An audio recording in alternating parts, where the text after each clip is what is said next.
Hey, I'm John Gordon with Positive University, and today my guest is Zach Bush, MD. Zach, how you doing? John, I'm really pleased to be on your show and pleased to be with your audience. I'm doing great today. I am so thrilled to have you on here because, one, this is near and dear to my heart. I struggle a lot with gut health. Can you talk about, first and foremost, your experience as a doctor, your academic training, your credentials, and so forth, so people understand who I'm talking to? Sure. I come out of the academic environment of Western medicine, medical doc, MD, trained University of Colorado, and then subsequently went to the University of Virginia for subspecialty training in internal medicine, which is general adult care. It's also the foundation for all the subspecialties of medicine. And so everything from hospital-based kind of care all the way down to the subspecialty clinics of cardiology, pulmonary, renal, all these subspecialties that focus on disease management in these little sectors. And after internal medicine, I went on to be a chief resident at training year on faculty at the University of Virginia. Really, at that point, started to uncover some truths that I hadn't really seen before. To really learn something, you have to teach it, is what they say, and that definitely happened to me. And so I went from kind of swallowing the dogma and trying to become an expert of the dogma to realizing there was some massive fundamental flaws in our teaching and our education systems around medicine, and realized that almost all of the data I had been taught was really coming out of the direct stream of the pharmaceutical companies and their belief systems around the necessity for disease management and really the a natural absence of health itself. And so that had really shaped who I had become as a doctor. And it turned me into a technician, it turned me into a pharmaceutical rep more than anything else. And in the end, I was struggling to see positive outcomes in my patients. And so in a little bit of sense of hopelessness and frustration, I went on to further training. I figured I needed to know more, so I did a subspecialty in endocrinology and metabolism, 3 more years of fellowship training in the ways in which hormones and the environment dictate our metabolism and how we utilize fuel for optimal health and healing. Only to find that whole subspecialty really, again, steeped in the pharmaceutical model, where we had to give exogenous hormones of growth hormone or insulin and thyroid and all these exogenous hormones, estrogen, progesterone, and we became these technicians of hormones instead of really backing up to say, wow, maybe 4,000 hormone system that works in concert like a symphony every day would be really foolish for us to micromanage or try to use these dull hammers of a single hormone type management system. But that was, we didn't have much more to go on. Our toolbox was thin. But then 2006 hits and a couple books start coming out around the power of nutrition to affect chronic disease. And one of these was from Neil Barnard. Went on to read his book on reversing diabetes. And I had gone to the third best training program in the world for endocrinology, and nobody had mentioned that you could simply just reverse diabetes. And so that was a huge aha moment for me that actually correlated with my cancer research. So by this time, I had found my way into basic science research around chemotherapy development and management of cancer. And at that same time, I was proving under the microscope that vitamin A compounds from food was one of the most powerful ways to kill cancer. And so the concert of somebody coming in to say you could reverse chronic disease like diabetes with nutrition, and meanwhile I'm killing cancer under the microscope with nutrition, was that aha moment of, wait a second, is there a bigger message here that maybe the whole disease paradigm has been created by a lack of nutrients, a lack of nutrition in the environment? So I got really passionate on that, set out to start a new kind of approach to nutrition education within the academic setting. That ran into all kinds of roadblocks, from funding all the way to really philosophy. And ironically, it was the dietitians that were training the diabetes educators that came to block our progress, because I was out to really teach a plant-based philosophy, which is where most of the science really laid in reversing cardiovascular disease, reversing diabetes, reversing cancer. And so I set out to start that clinic, but it was flying in the face of the food pyramid and the importance of milk and dairy and meat proteins in the diet and all of this.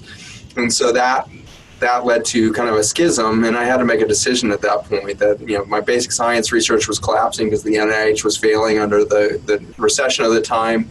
University was in a massive layoff phase. Nobody was really out to protect anybody's job.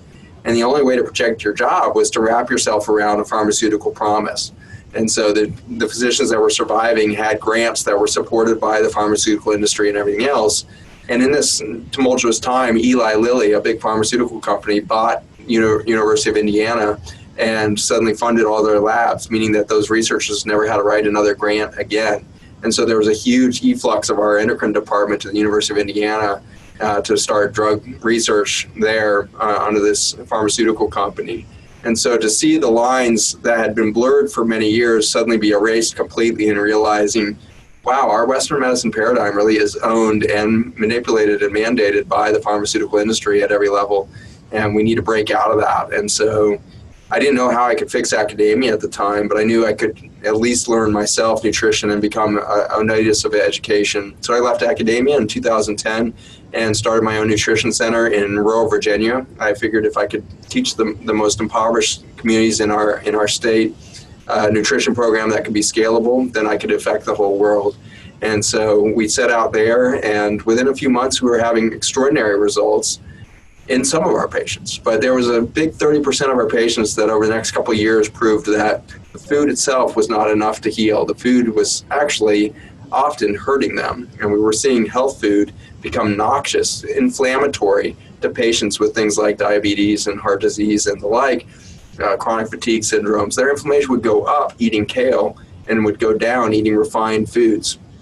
And so that really challenged everything we understood about nutrition, and it forced me to go deeper than the food itself, and that's when I got into soil science. And so now I meet you today as a crazy doctor who's out in this incredible cross-section between our food industries, mega farming, and our medical systems and mega pharma, and how those two chemical industries have collided and are actually run by the same corporate structures, the same companies owning both our farming industry and big pharma of Western medicine, and how that's come to be, and perhaps how we can escape that as consumers. Yes, some call you crazy, but I've listened to you. I've listened to a lot of your podcasts, your interviews, your work, and I call you brilliant. And it's one of the reasons why I wanted to have you on, because, personally, I struggled for years, over the last 12 years now, with stomach issues, with gut health issues, with food allergies, and my health was getting worse and worse every year. My daughter struggles with it, my son struggles with it, and my wife struggles with it. So as a family, we can't just go out to dinner and have a normal meal. We are really struggling. It was so bad last year that I had to go see a doctor. I went to a holistic MD, a gastro holistic MD. And she started pointing me towards the direction of leaky gut and trying to heal my gut. And then I found your product called Restore, and you can talk about that later. Started to take that, started to really help a lot. But then I started to listen to you and what you had to say. And you have the answers. People need to understand that you have the answers that ails our society. Let's talk about what we're dealing with as a society, because I know I'm not alone. I'm hearing from more and more people that they're getting their colons taken out because they have inflammation. Literally, people every day are just having to go to surgery to get their colons taken out because they're dealing with such issues. Can you talk about what we're dealing with as a society with the gut health and autism and beyond? Yeah, you are absolutely not alone. We're looking at 80% of American consumers now identifying themselves having a gut problem. That ranges from severe heartburn to the food allergies and sensitivities you're talking about. 18 million people with gluten sensitivity that's severe now. We have millions of people with the autoimmune disease, celiac disease, most of them going undiagnosed still. We have the whole cascade of ulcers to diverticulitis to the intestinal hernias, the inflammatory bowel diseases, the poor motility syndromes of constipation and diarrheal irritable bowel syndromes, all the way to rectal issues and ulcerative colitis right there at the end of the colon. And so the whole gamut now, 80% of the U.S. population, keep in mind we're 300 million strong. And so you start to look at that, and unfortunately that's not just the adults that are suffering. Our children, more than anybody else, are suffering with these gut disorders, and more than anything else, the allergies and food sensitivities. It's very difficult to find kids who are under the age of 10 that haven't been diagnosed with some form of seasonal allergy, food sensitivities. It was a rare kid that had a peanut allergy in a school when I was growing up, and now 40 years later, You go into a typical nurse's office in a school, and it's literally EpiPens with all kids, in the school all labeled by name, so they know when to inject the epinephrine when they're going anaphylactic over what. And it's not peanut allergies; it's eggplant, it's eggs, it's avocados, for God's sake. It's like every food on the planet can now cause sensitivities. And so this is really bringing you and 80% of the consumer into this realm of how did the food itself become inflammatory? How is the food making us sick? And to answer that, it took a brilliant man that works alongside me, John Gilday, PhD in cell biology and historically coming out of research around cancer as well as kidney health and hypertension, all this. And he became really tied into Stephanie Seneff and some of these other great minds coming out of the late 1990s that were starting to blow the whistle on our chemical industries and our food industry. So he'd been following that data. And when I came to him with the Restore product that you had mentioned, and we started doing science with him around how it was functioning to cause such changes in the gut, he quickly discovered that we had found really the heart and soul of the problem as much as we had found the solution. The problem, it turns out, is in this leaky gut phenomenon that you described there. What your physician was recognizing is that you had lost your boundary between the outside world and your immune system. Everything you ate had the ability to move unregulated into your immune system, and you had to mount an attack. And so you were mounting a food fight every time you ate, which was depleting your energy, brain fog right after the bloating, slow bowel movement, an enormous amount of indigestion, reflux, poor sleep quality, vascular inflammation, causes rosacea, facial changes, all kinds of skin problems can result. And then it gets into the neurologic stuff. The poor sleep quality is part of that neurologic injury, but poor sex drive comes after that. Testosterone drops in men, estrogen, progesterone ratios screw up in women. And we get this huge endocrine disruption from the neurologic disarray happening from this overwhelm from the meal itself. So what's driving that? What's causing this permeability event, this leak to happen? It is one molecule really in our food and water systems that's driving this in force, and it's a molecule called glyphosate, which doesn't sound familiar to the vast majority of you until you find out that it's the active ingredient in Roundup, the common weed killer that all of you likely have in the garage or have certainly seen on the shelves of Lowe's, Home Depot, and every other garden store in the country. Roundup went off patent in 2007 and became available at the generic level. And so now the vast majority of Roundup is not even made by Monsanto. It's made actually by Dow and 3M and the 5 other big chemical companies in the US, but even they are dwarfed by the amount that is made in China and dumped on the international market at pennies on the dollar compared to the Roundup. And so glyphosate is now at 5 billion pounds a year in consumption worldwide. And that, unfortunately, is a water-soluble toxin. A water-soluble toxin is a bad idea on a planet that is 70% water, not just by surface area, but the air we breathe, the clouds that rain down upon us, the plants that grow within that soil, and the bodies that would live off those plants, all 70% water. And so as we track this molecule through the water ecosystem, we find out that 75% of the rainfall, 75% of the air we breathe is contaminated with this glyphosate molecule. The foods we eat contaminated with glyphosate. Typically, this is in root vegetables at the highest, but all the way up to our kale being high, Brussels sprouts being high. A lot of these foods that we think as staple superfoods are now contaminated, and it's because of the farming practices using so much of this glyphosate in the environment. So what does the glyphosate do? We've been told by the chemical companies that it's safe for humans. Why would they say such a thing? It's because they identified in their patents that this affects an enzyme pathway that kills bacteria, fungi, and plants. Therefore, it works as a great weed killer. Spray it on a weed, weed's going to be dead in a day or two because it's depleted that plant of its protein structures. When you destroy the ability to make protein, the plant or the human dies. The reason they told us it was safe for humans to be around is because we don't have the enzyme pathway that makes those amino acids or protein building blocks that the plant and bacteria do. Instead, we rely on our food chain to provide the amino acids. And so we call these the essential amino acids. And there's 9 of these guys. they're a lot like the vowels of the English alphabet. If you remove a Z, you don't screw up the alphabet that bad. My name and maybe the zucchini suffer, but the rest of it goes pretty on. But if you take out a few of those vowels and you suddenly don't have an O or an I or an E, you're starting to misspell a vast majority of the words. Now, if you do this in the protein world and you take out 3 or 4 of those essential amino acids of the 9 of those, you suddenly start misspelling a ton of proteins. And when you misspell proteins, they misfold and they become dysfunctional. They either don't work at all or they don't work as well. And some of them will go on to actually cause plaques. If they're misfolded enough, your immune system can't get them out of the body, and they create these tangles. And that's what we find in the brain of Alzheimer's, in the brains of Parkinson's patients, in the brains of people with ALS and the spinal cords. We see it in the MS. We see it in the pancreas of diabetics. We see it in the abdomen of people with lymphomas and leukemias. And so these tangled proteins are kind of a unifying finding or symptom of screwed up protein synthesis. We're messing with that protein synthesis because we're literally growing a food chain that's missing some of its vowels.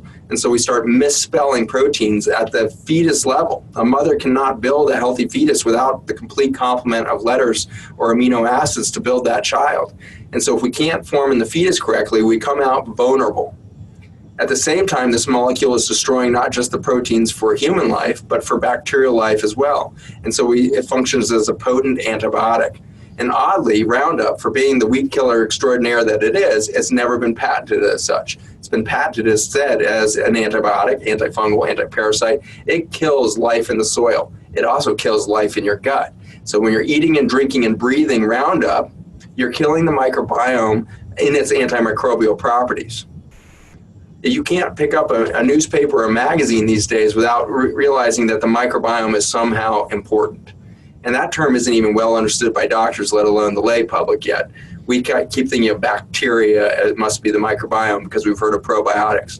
Well, bacteria are a tiny piece of the microbiome. We've got maybe 30 or 40,000 species of bacteria. In contrast, we have 300,000 species of parasites. In contrast, we have 5 million species of fungi. 5 million species of fungi. We have billions of species of viruses. We haven't even begun to categorize them. Too many variations, and they change too quickly. So the microbiome is this vast ecosystem that outnumbers human life by such an extraordinary amount. Even one little parasite, this little nematode worm, that one little species within that vast kingdom, there is more weight of nematode on the planet than any other species on the planet. And so it's just like mind-boggling how large this ecosystem has to be on the planet to make the verdant soils that would grow the verdant plants, that would grow healthy animals, whether it's livestock or pets or humans. We won't grow healthy without that verdant life exploding from the soils that is based in the promise of this ecosystem, this diversity that for millions and millions of years have been present on the planet. So what's happening then to the soil and then to our guts as a result of the glyphosate? Very good. So as we start to destroy the soil with this antibiotic, we start to sterilize the soil, we lose the regenerative quality of the soil itself. It can no longer heal itself from the chemical injuries we do or from the natural injuries. Rain itself can injure it, right? You flood a field can be an injury to the microbiome. A dust storm comes across, can kill the microbiome. All of these things but resilience happens when there's a vibrant ecosystem within the soil. So as we kill that, we lose resiliency, we lose the regenerative quality, and we start to require an enormous amount of inputs into that soil. We have to start to pharmaceutically manage that soil. It can no longer make its nutrients because there's no metabolism, there's no digestion happening in the soil, and so we have to start pouring in expensive nutrients. And so the farmers are increasingly finding their financial backs against the wall because they can't afford all of the inputs because their soil can't produce it anymore. And so they're increasingly dumping chemical and petroleum-based fertilizers into their soils to create some sort of green life. Well, green life without nutrient density and diversity, it has a weakened immune system. In addition, if the Roundup is in the mix, it's lost its boundaries, just like we get leaky gut. They get leaky root tubules. And so now they can't absorb the nutrients they need. They're in an inflamed and stressed out state. And stressed plants produce stressed fruits and vegetables. And bizarrely, we now know that the genetics of a stressed out plant can transfer to the genetics of a stressed out animal consuming it, including us. In other words, if corn, soybean, or the pig you're eating was stressed out at the moment it was harvested, it put out genetic information that will modify your genes to create stress in your life. And so if you can't figure out where your stress is coming from in life, which is not too uncommon, I've seen people quit their jobs, cash in 401ks, sell the house, buy an RV to get away from stress, and they can't figure out why they're still steeped in anxiety. It's coming literally from their gut, literally from their food itself is programming their body into an immune reactive, fight or flight, stressed out state, genetically producing a stressed out endocrine system in response to food that is nearly dead by the time it's harvested, and maybe never having experienced life. I don't think that a genetically modified corn growing in a field that will never produce food that is actually digestible by humans is really the fulfillment of corn. Then you look at a chicken that's never seen sunlight, never tasted fresh water, has never seen sunshine or the dirt under its claws, and it's raised in a cage small as its body, can't turn around, beaks cut off, it's shat on all day long by the 7 chickens above it. That animal is screaming stress and near death by the time it's butchered as a boiler chicken. And that's what ends up on your chicken salad, and the genetics in that piece of meat are screaming stress. And they're called microRNA. It's these tiny little messengers from the non-coding or non-gene regions of that DNA of the chicken that now goes into your bloodstream. We now know that at least 5% of the microRNA in your bloodstream is from the food you just ate. Another 30% is from the bacteria and the fungi that are going to digest or process that food. All of that signaling for your genomics now produces who you are today. You are extremely plastic. We've come to believe that sterilization is like the key to health, but you're saying that's not the answer. It's actually necessary to have dirt. It's necessary to have real soil, real bacteria in our guts. Can you talk about that? And then what's the byproduct of all this sterilization, of all these antibiotics on our health? What are we dealing with as a society now? And what are the patterns that you're seeing that actually should cause us concern? Absolutely. It's a perfect question, because at some point you have to say, well, if this guy's right, then we should see disease everywhere. If we're breathing and steeped in this chemical, and it's in our food, it's in our water, we're breathing it, it's raining on us, well, this would have to have massive devastating effects on public health that should be easily measurable. And in fact, it's extremely easy to measure, and it's extremely easy to demonstrate the overlap between these chemicals, the Roundup chemicals, and the diseases we face today. So what are those? Starting in children, you mentioned autism. Autism spectrum disorder, now 1 in 36 children by our last numbers, but those are already old numbers. Many of us in the industry think that we're more like 1 in 20, 1 in 25 kids with autism. Attention deficit, next up, you're in the 1 in 8 to 1 in 6 children with attention deficit hyperactivity disorder. Next up is the allergies. You're at like 1 in 4 children with an allergy, either seasonal, food, or otherwise. Next up is the attention or the anxiety disorders, major depression. By the time we're in adulthood, we're looking at 1 in 2 people with a prevalence of major depression. Anxiety disorders right behind that, like 1 in 3, 1 in 4. Sleep disorders are 1 in 2 by college age. We see our college kids, our number one drug right now is Ritalin and Adderall, these stimulant drugs that they're taking to be able to focus on a test. These remove creativity from the brain. When you put the brain in fight or flight, you see this happen. If you get through college, you've got your metabolic disorders really starting to hit hard. That's going to be obesity, prediabetes, metabolic disorders like polycystic ovarian syndrome, low testosterone disorders in males, low fertility. We've seen a 50% drop in sperm counts in Western countries in just the last 20 years. 50% drop. It's gone from 96 million sperm per milliliter to 48 million. If we do that one more time, we are going to approach 70% of males with infertility. And so you do that in the next 20 years. In the next 40 years, you see 95% of males hitting infertility. So this line streaks down into this parabolic curve where we lose the species, not just because of chronic disease burden. We literally won't be able to have children. We will not reproduce for the sickness of the sperm that we carry. And so this is the precipice that we stand on. If we go further down the adult population, we see cancer doubling from 1990 to 2025. That should be impossible if the model of cancer is correct. We were told it's the most common genetic disease in humans. It It's caused by at least 17 years of genetic damage is necessary to be unrepaired in the cell before it can become cancer. If it was that complicated to get cancer, we should have never seen one generation be able to produce a doubling of this disease process in adults, and in children it's even gone faster. We've seen a 3x to 5x rate of cancer climb in children over that same 20-year period. Leukemias, lymphomas, all the way to sarcomas and weird tumors that never happened in children. Neuroendocrine cancers, sarcomas and osteosarcomas of the bone, muscle, all of these things affecting children now. And so then we get past the cancers and you get into the neurodegenerative conditions, MS, 5X, celiac disease, 3X, just in the last 15 years on the celiac disease there. The ALS, if I didn't mention that one, was around 5X. So you've got all of these diseases taking off neurodegeneratively. But beating the band on those is Parkinson's disease in males and Alzheimer's disease in females. The rates have been unbelievable since the 1970s. In some populations, 10x, 15x times the rates of disease in the adult population. If we just look forward 16 years, 2 more American presidents, what do we see 16 years out? If these lines continue, we will hit autism at 1 in 3 children, and we'll hit adults with about 75% cancer rates.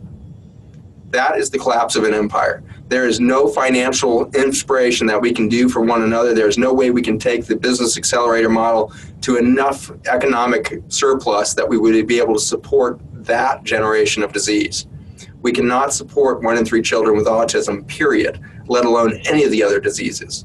The cost of autism per year on annum over the lifetime is thought to be as high as perhaps $1.5 million in the United States. And that's a combination of not just direct medical, but loss of productivity, not just of the individual who can't participate in the workforce, but both of their parents and their grandparents are affected in productivity. So it wipes out 3 generations when you have one autistic child.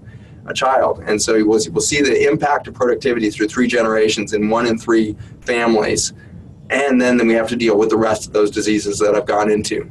And so welcome to the future of the United States. It does not exist past 2025, 2030 at our current trajectory unless we change absolutely freaking everything. And when I say we change everything, it needs to be down to the microbiome level. We need to change our relationship fundamentally to nature. It needs to be a fundamental shift in the way that we think about food, the way that we consume food, the way that we encourage our farmers to grow that food, the way in which we put our economics behind those farmers, because I guarantee you they are capable of change. I can guarantee you they're capable of scalable change on the scale that you need.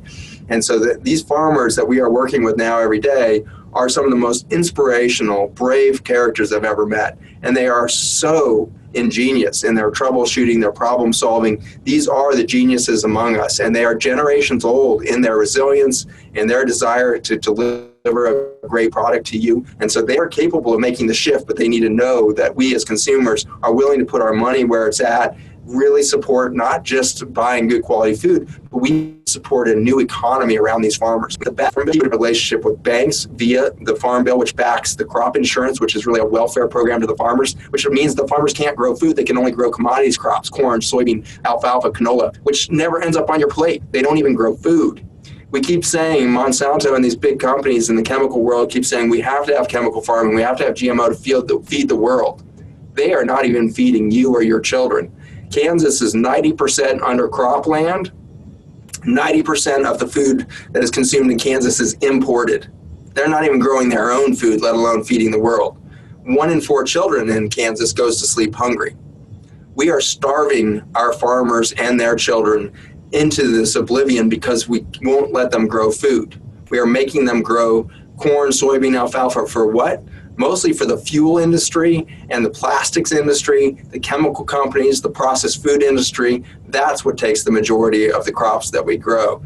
The little bit that might turn into food doesn't go straight to human plates because you can't actually, edibly consume genetically modified corn. You need to get that ground down into a meal that can then be diluted out by some other grain and then put into a cow, a chicken, or beef, the swine to end up on your plate. And so it's only indirect that any of that crop ends up on your plate, and in so doing it polluted the planet. Well, let's talk about this for a second. So you talked about all of the issues that we're having, the prevalence of disease as a result of all this, but why is this happening? Because we all look around, we all are living, and we know something's going on, right? We're seeing more and more family members with Alzheimer's and issues, and autism we're seeing increase. We're seeing more people with food allergies. Everyone says, yeah, no one was allergic to this kind of food 30 years ago. We hear that all the time. And so people are looking around, they know something's going on, but they don't know why. Zach, why is this happening? Why are we all of a sudden allergic to all this food? And why are we experiencing these health problems? Take us to the microscopic level of what's happening inside our bodies. And then let's move to, what's happening at the soil level and what we can do about it. Perfect. So Roundup, glyphosate, single molecule comes into the body environment. First thing it does is kill the soil nutrients, and that's the soil of the earth around you that would grow the plants, but also your gut. So your gut is supposed to look like a fertile garden. And so you're supposed to have some, tens of thousands of species of bacteria, tens of thousands of species of fungi, parasites, viruses, all working together to create a balanced ecosystem, just like a section of the Amazon jungle or a coral reef, with all of these teeming species cooperating in their little niches within the ecosystem to produce not only fuel and information and nutrient for the environment, but also to suck up the waste products of the other species. And so in a closed system, when you have a healthy ecosystem, there is no such thing as waste. And then humans come along and we screw up the structure of all these naturally occurring compounds, and we put them back out into nature where they cannot be reconsumed because we've broken the cycles of carbon and other molecules on Earth by our consumer product industry. By forgetting that chemicals should be able to be recycled into nature, we disrupted all of these natural cycles. So we disrupted carbon cycles. Down at the biologic level, that means we are losing the function of the bacteria themselves. And so as bacteria start to fail and we start to lose species of bacteria, we're now running on fumes when it comes to nutrient delivery, because the food on your plate can't actually get into your bloodstream and cannot get into a cell to feed it. It has to be first metabolized by bacteria and fungi and the like into little constituents, amino acids, phospholipids, tiny little breakdown products that become biologically available to the human cell eventually to be turned into anything from fuel to the building blocks for protein to the building blocks of the lipid membranes to all the structures that are necessary to make you you. You are separated from the food on your plate many times. First by the bacteria and the fungi, then it has to get into your cell, be processed through the gut into your liver, repackaged, sent out to all your cells where it's digested and consumed by another part of the microbiome, which is mitochondria. Mitochondria are bacterioid little guys that live inside your cells. The average human cell has 200 mitochondria teeming within it. There's actually 3 different species of mitochondria. Much like the outside microbiome, this inside microbiome lives to make us live. And so it digests all of the fat and sugar out of your diet and turns all of that into one thing, which is adenosine triphosphate and lots of signaling molecules. And so in the digestion of fat and sugar, you end up with one fuel, ATP, and that's what drives your cellular function, all your enzyme functions, all of your metabolism, dependent on bacteria, fungi, repackaging of the liver, and then delivery to the mitochondria, redigestion, remetabolized into just the few fuels you need. Now you put Roundup in it, kills the bacteria microbiome, kills the barrier system that would intelligently absorb those nutrients into the liver, destroys the tight junction of the liver itself, undermines the liver's ability to make glutathione, critical antioxidant, and many other detox pathways like the DPP4 enzymes. So the liver's failing. Now you send out unpackaged, unapproved information out in the bloodstream, and the first thing that hits the mitochondria is toxin now. So you got glyphosate in your bloodstream, you're peeing out glyphosate. We just finished a double-blind, placebo-controlled clinical trial with Restore. Turns out that none of those patients going into that study could be found that didn't already have Roundup in their urine. They're all peeing out Roundup. Why? Because it's in their bloodstream, it's in their food, it's in their water, it's in the air they breathe. And so it's now destroyed all the way down to the vascular level, goes through the blood vessels, destroys the endothelial tight junctions. Again, leaky gut, leaky blood vessels. Leaky blood vessels quickly turns into leaky brain. So now you're leaking across all these tissues and ultimately leaky kidney. Now you're a permeable mess. Everything you put into the body causes stress and inflammation on all these different levels. And now you turn into a rapidly aging organism. Why? Because you're dehydrating and undernourishing. you can't hydrate effectively if you've got holes in all your membranes. So with that dehydration event, you're peeing out fresh water that you never were able to absorb into the cells of your body. You're turning into a prune. You're aging at a faster rate than any generation before you did. And that's why in kindergarten, you can go around and compare all the chronic diseases in our children. We see numbers like 46%, 50% of children with some sort of chronic disorder by the time they hit high school, college now. That is a devastating number. And why? Because they are leaking on every single facet. They have no workforce. Their microbiome workforce, which is 10x the human workforce, by the way, 90% at least of the work done in the human body is done by bacteria. So you kill the bacteria, you lost 90% of your workforce. And then they start to lose their human cell function because the mitochondria, the other half of the microbiome, which is 14 quadrillion, 100 times the human cells, is now suffering, and you can't make fuel. So you're running on fumes, you have no building blocks, you have no detox pathways, you have no metabolism. And so our children are aging fast, and they're developing the diseases that we used to see in geriatrics. And so this is the process, this is the phenomenon that's unfolding in our cells. And it's inflammation, right? Doesn't inflammation drive a lot of this? Inflammation is the symptom of everything I just described. And so as you lose the boundary, the first thing that gets hit with all of that overwhelm is your immune system. The immune system's job is to mount an inflammatory reaction to try to do damage control. That works very well for a short period of time. We call it acute inflammation. And so if in a healthy state, I run down a case of stairs, I will do millions of tiny microfractures in my bones. And immediately the immune system kicks in, does oxidative burst to destroy the damaged cells, and it calls in new osteoblasts to lay down new bone. That's an acute inflammatory reaction that ends up with stronger bone, not weaker bone. That should be happening in every organ system. Injury happens, boom, repair kicks in, you get up stronger, not weaker. And this is the classic saying, right? If whatever doesn't kill you makes you stronger. That's exactly true in this world of acute inflammation. However, if you start stacking acute inflammation because you have no regulatory system, you've lost the boundaries, you're overwhelmed with toxicity, now you turn into chronic inflammation. This is that switching moment where you go from stronger is better to weaker with every single immune reaction. Why? Because you ran out of reservoir. There's a reservoir of many different proteins, but we can think of the antioxidant reservoir as an obvious one. Everything in Whole Foods and every grocery store you walk into, and everybody and their mother is saying they're an antioxidant now. Antioxidants are actually not the opposite of oxidants. It's a misnomer there in the chemistry. An antioxidant looks like Pac-Man. And in the mouth of Pac-Man, it has to bind an oxidant, but it also has to bind a reductant, which is a negative charge. And the microbiome is extremely good at making negative charged compounds to fuel your antioxidant. As soon as it binds a reductant and an oxidant, Pac-Man can close, neutralizing that into a benign salt and eject it. We should see Pac-Man zipping around the tissue all over, cleaning up all of the oxidative kind of inflammatory response that we have. But if we do this too much and overtax that, and by the way, poison the genome with Roundup, which blocks the ability to make glutathione, which is our main antioxidant, we suddenly lose the Pac-Man. So not only is Roundup causing the injury, preventing the ability to manage that injury at the microbiome level, it's also undermining our ability to have that reservoir to deal with the inflammatory or immune system reaction to the damage. And so now we tip quickly into chronic inflammation rather than acute inflammatory repair. So you said a lot of these symptoms, a lot of these diseases started to take notice and started to really increase around the 70s and 80s. When did we start with the Roundup practice?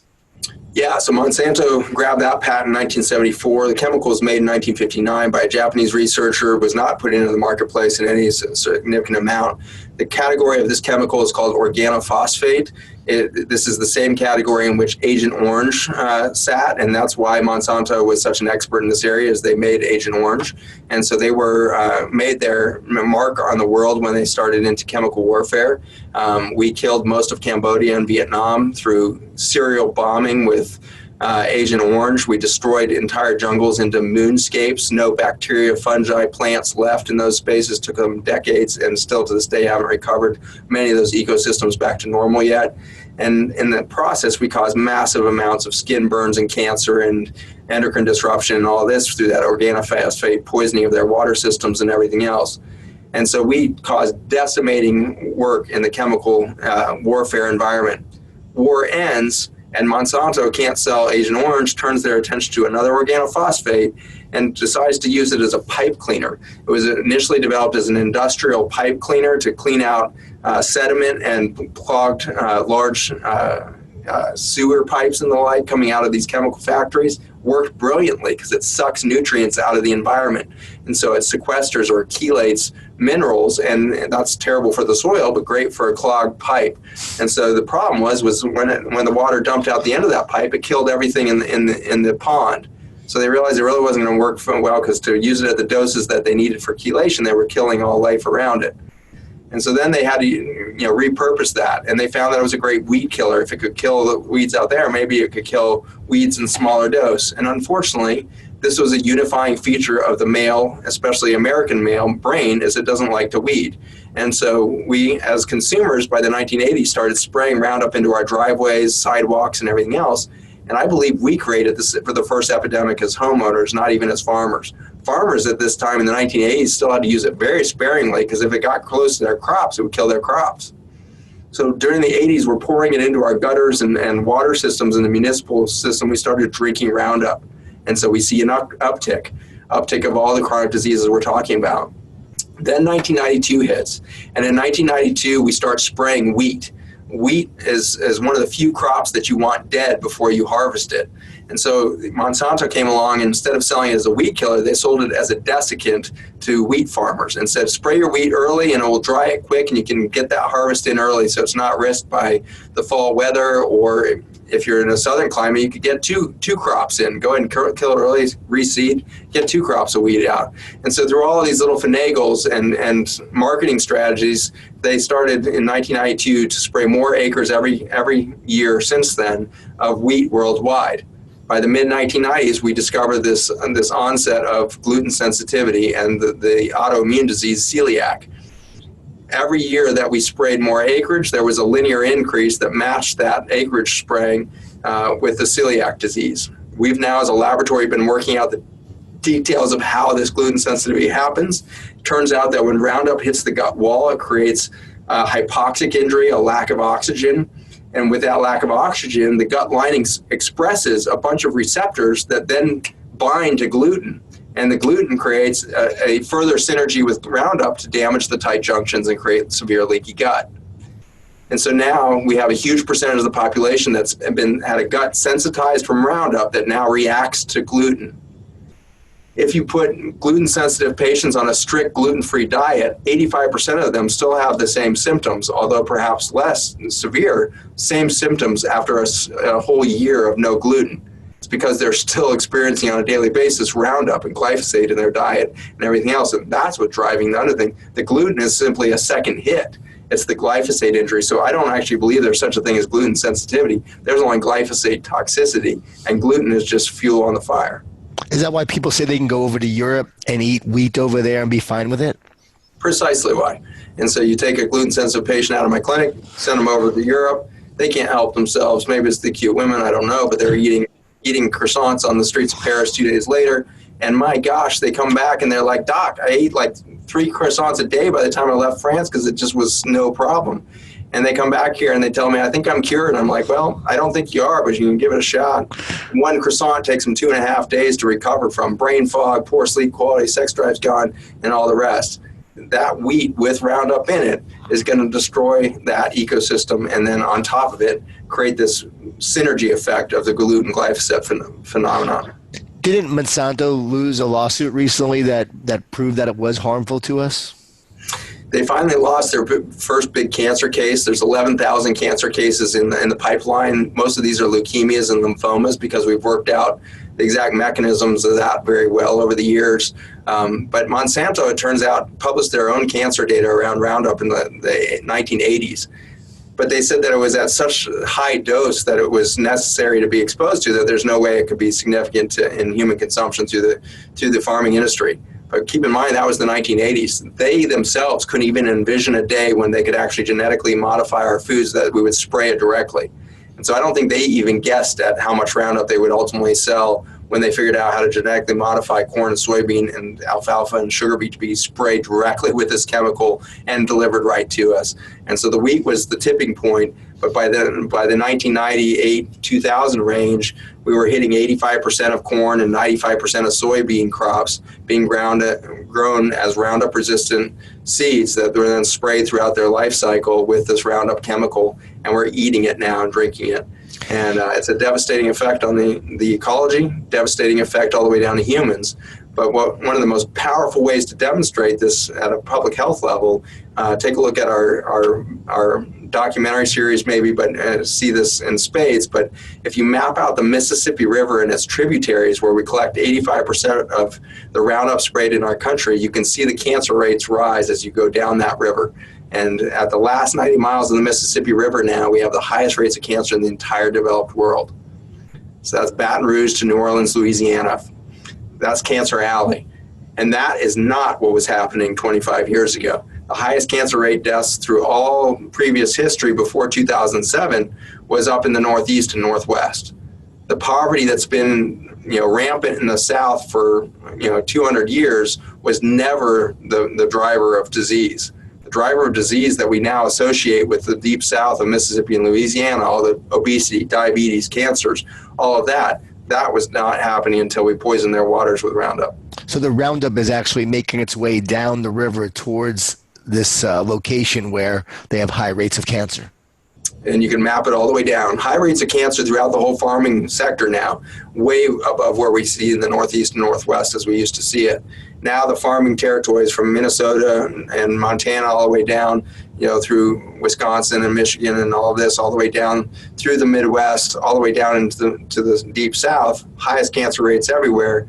And then you look at the ocean, and from space, you can see the dead zone at the end of the Mississippi River. It's larger than the state of Rhode Island now. The threatened zone around that dead zone is larger than the state of Texas.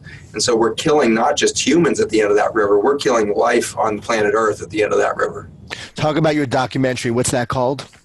Farmer's Footprint is the documentary series. It's supporting a new org. We are launching a massive org, nonprofit.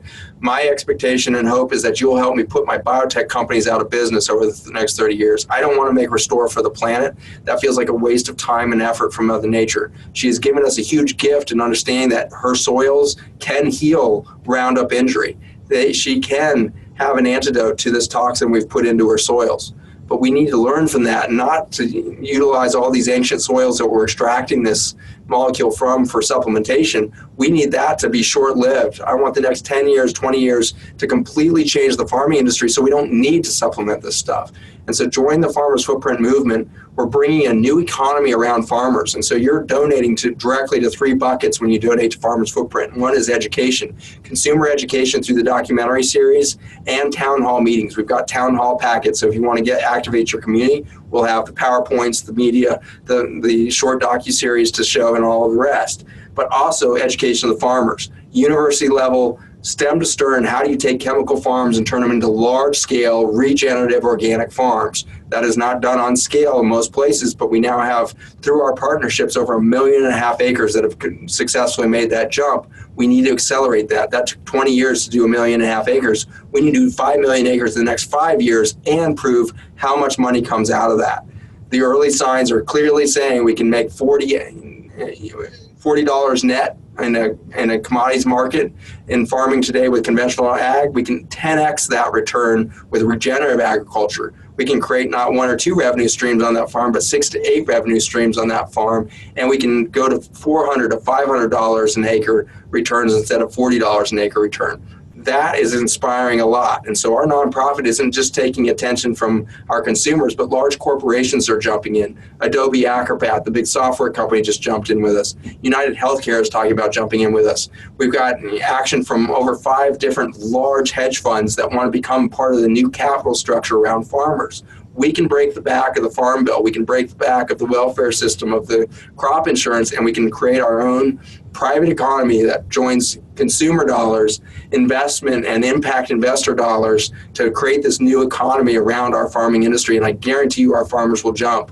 We are going to make them the heroes of the new era. We are dying under the pressure of mega farming. We can not only restore, we can totally regenerate biology on the planet through our farmers' actions, and you get to drive that as a consumer. Zach, I love that because this is Positive University, right? So this is about what is the positive action we can take. And I love farmers. You love farmers. I heard you say that you're very patriotic. Your brother's in the military. You want to do what's great for this country. And you believe, and you mentioned Russia before and what they're doing. I want you to talk about that for a second, why this is very patriotic to do what we're doing to try to heal the soil back, heal it again, right? And then also our love for farmers and what they do. How does this actually help farmers, and how does it help our soil as we move forward? Perfect. Yeah. So from a homeland security standpoint, we're spending about $680 billion a year now in the larger economy around the military, homeland security, defense spending, and the rest. We're spending $3 trillion a year on chronic disease management. 3 trillion versus 680 billion. And so we are 5xing our military spending on chronic disease management. We're not going to have healthy soldiers in 15 years. And so we don't have homeland security because we don't have food independence. We don't actually make our own food anymore. We just sold Monsanto. No matter if you like the company or not, they're now a German company. They are owned and now dissolved and fully, integrated into Bayer Pharmaceuticals. And so a German pharmaceutical company now owns your farming industry. 85 to 90% of your staple crops owned by Germany. That is not homeland security. That is not a patriotic centerfold. And so you think, oh yeah, we're going to spend billions of dollars on a wall to Mexico. That is insanity if we can't even produce our own multi-billion-dollar food industry. And so we should stop building walls. The Mexicans actually would like to help us grow our food. They drive our economy of food more than any other peoples on the planet do.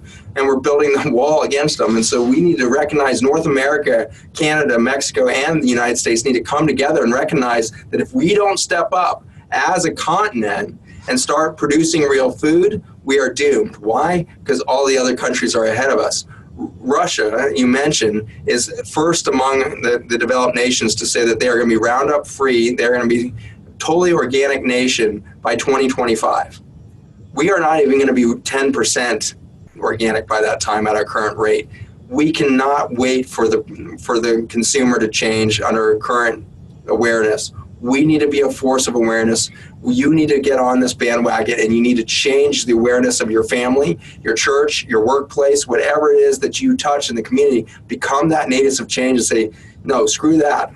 There are two heroes in our society, our military and our farmers. And if we can't raise farmer to the level of our military heroes, we are going to fail as a nation because our children are not going to know that is a heroic pathway for them to pursue. And we are seeing the death of farms in the country right now. In 2016, we lost 8,000 farms. 8,000 family farms went out of business in 1 year, and that's accelerating because of Trump's policies around the tariffs that have now forced the soybean and corn prices to the lowest point they've been in memory. We have farmers going out of business at such accelerated rates because they literally can't sell their commodities. Corn is selling at minus $60 a bushel, meaning there's a $60 loss for every bushel produced in this country last year. And in an insane fashion, the food industry through our USDA and the crop insurance is forcing farmers to grow 3 million more acres of corn next year. Why? Because the only thing the banks are willing to loan for is where the money is going to be paid out by the USDA and that crop insurance. And so we aren't even producing food that we expect to be able to sell. Instead, we're just counting it as loss and taking taxpayer money to create that welfare system to our farmers. It is pure insanity. From a food independence standpoint, it is non-existent. And so being patriotic today, I don't believe is about being, building walls and being nationalistic. It's about growing real food for our children, feeding those children in Kansas, and empowering those farmers to grow real food that they could feed their own children again. And so we need to stop the importation of food. We need to actually grow our own food. How do we help farmers now? So how can we help farmers going forward then? So there are pretty simple solutions on the local level. I mentioned the tools we're bringing to you from Farmers Footprint. At Farmers Footprint, you can create public awareness locally. What does that do? It fuels your local farmers to create larger co-ops. The cooperatives or the CSAs that are out there are critical avenues for you to tap into. Your farmers market. Know your farmer. If you don't know your farmer, you've got to start down that pathway. big cities, it doesn't matter. New York City, one of the biggest farmers markets on the planet, you can know your farmer. And so there's no excuse anymore with the industries that are starting to grow for you not to know that person who's really responsible for growing the food that you eat. Fuel that economy. Get in partnership with that. You can do it at the macro level through Farmers Footprint and through all that support of the farmers and the new economy there. But locally, I want you to get engaged with your food. This can be as simple as starting to grow some food yourself. Growing one tomato plant, one basil plant, grow something to remind yourself that you need to have touch with your food industry. At the end of World War II, our Victory Gardens in London and the US were growing 45% of our food chain. 45% of our food system. At the end of that period, we were really able to kind of carry that forward for a long time to come. And so now we see 0.1% of our food being grown in our backyard gardens. And so we outsourced, we turned it into a chemical commodities market consumer, and we built the Monsantos and the Bayers of the world. And so your call is build it at home, build it local, know your farmer, support them across the nation, and let's create some food independence for this country. I love it. How do we get these farmers off of the chemical dependence and moving towards a healthy organic farming? I know that's a big initiative of yours. Yeah, so that's what we're building with Farmers Footprint. So all the dollars flowing in there is building the new economic model. And we've got hedge funds coming in and these large corporations to help support the consumer dollars that are flying in. And so if you can become part of that, we will build that infrastructure, the university teaching for the farmers, and that economic structure that will replace that farm bill, will replace that commodities kind of welfare system of the crop insurance, and create real economic returns for these farms so that they can become generational, successful farms again. And you'll see the farmers will actually make more money as a result of doing this than what they're doing now. Vastly more. And that's my excitement. That's why the whole industry is going to change. When we prove this out on 5 million acres, the other 130 million acres are going to follow fast, because when you can 10x income, then the people will follow. So the goal is 5 million acres. Where are you at right now? You said about a million? 1.5 million have been regenerated by our partners over the last 20 years. And so we're stepping in now to accelerate that. And so this is a new org, farmersfootprint.us. You can get engaged there, and we're going to see if we can't change the world. And how long does it take for the farm to actually regenerate so people can know the immediate impact? 1 year.